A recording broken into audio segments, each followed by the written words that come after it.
Kerusuhan Mei 1998 adalah peristiwa kerusuhan massa demonstrasi anti-pemerintah dan pembangkangan sipil di Indonesia pada bulan Mei 1998.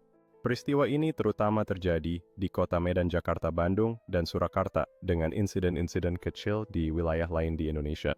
Kerusuhan tersebut dipicu oleh korupsi masalah ekonomi, termasuk kekurangan pangan dan pengangguran massal. Kerusuhan ini akhirnya berujung pada pengunduran diri Presiden Soeharto dan jatuhnya pemerintahan Orde Baru yang telah berkuasa selama 32 tahun.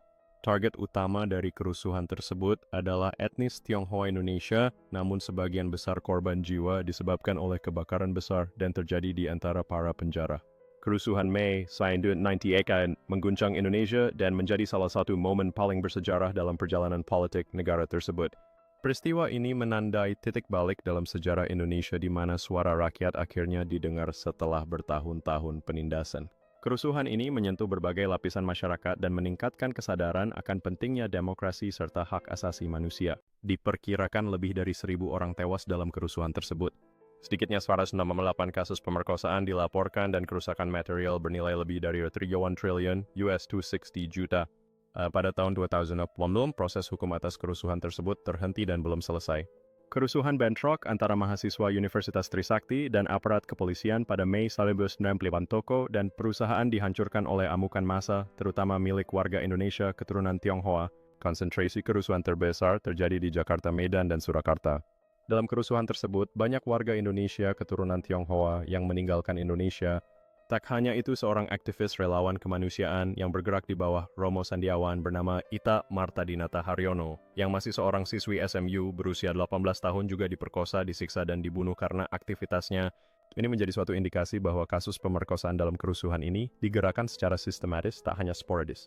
Amukan massa ini membuat para pemilik toko di kedua kota tersebut ketakutan dan menulisi muka toko mereka dengan tulisan milik pribumi atau pro-reformasi karena penyerang hanya fokus ke orang-orang Tionghoa. Beberapa dari mereka tidak ketahuan, tetapi ada juga yang ketahuan bukan milik pribumi. Sebagian masyarakat mengasosiasikan peristiwa ini dengan peristiwa Kristallnacht di Jerman pada tanggal 9 November 1938 yang menjadi titik awal penganiayaan terhadap orang-orang Yahudi dan berpuncak pada pembunuhan massal yang sistematis atas mereka di hampir seluruh benua Eropa oleh pemerintahan Jerman Nazi. Sampai bertahun-tahun berikutnya, pemerintah Indonesia belum mengambil tindakan apapun terhadap nama-nama yang dianggap kunci dari peristiwa kerusuhan Mei 1998. Pemerintah mengeluarkan pernyataan yang menyebutkan bahwa bukti-bukti konkret tidak dapat ditemukan atas kasus-kasus pemerkosaan tersebut, tetapi pernyataan ini dibantah oleh banyak pihak. Sebab dan alasan kerusuhan ini masih banyak diliputi ketidakjelasan dan kontroversi sampai hari ini. Namun umumnya, masyarakat Indonesia secara keseluruhan setuju bahwa peristiwa ini merupakan sebuah lembaran hitam sejarah Indonesia, sementara beberapa pihak, terutama pihak Tionghoa, berpendapat ini merupakan tindakan pembasmian genosida terhadap orang Tionghoa walaupun masih menjadi kontroversi. Apakah kejadian ini merupakan sebuah peristiwa yang disusun secara sistematis oleh pemerintah atau perkembangan provokasi di kalangan tertentu hingga menyebar ke masyarakat?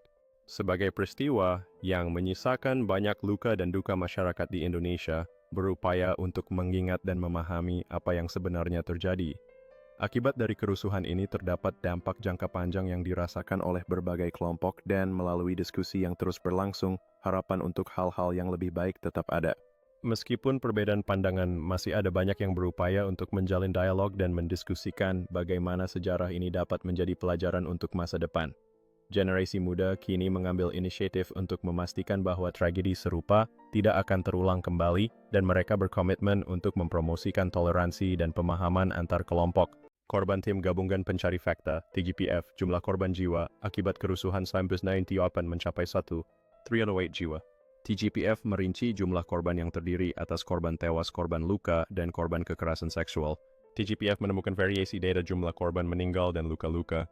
Pertama, data dari tim relawan yang diperoleh dari berbagai sumber menyatakan terdapat 308 korban dalam kerusuhan ini. Korban meninggal sebanyak 209 orang dengan rincian meninggal karena senjata sebanyak 190 orang dan dibakar sebanyak 94 orang. Sementara itu, korban yang luka-luka sebanyak 91 orang. Mereka yang meninggal karena senjata termasuk 4 korban tragedi Trisakti yang terjadi pada 12 Mei 1998. Pembakaran Plaza Central Klender dianggap sebagai peristiwa yang paling banyak memakan korban jiwa dalam kerusuhan tersebut. Setidaknya 48 orang tewas dan terbakar secara hidup-hidup.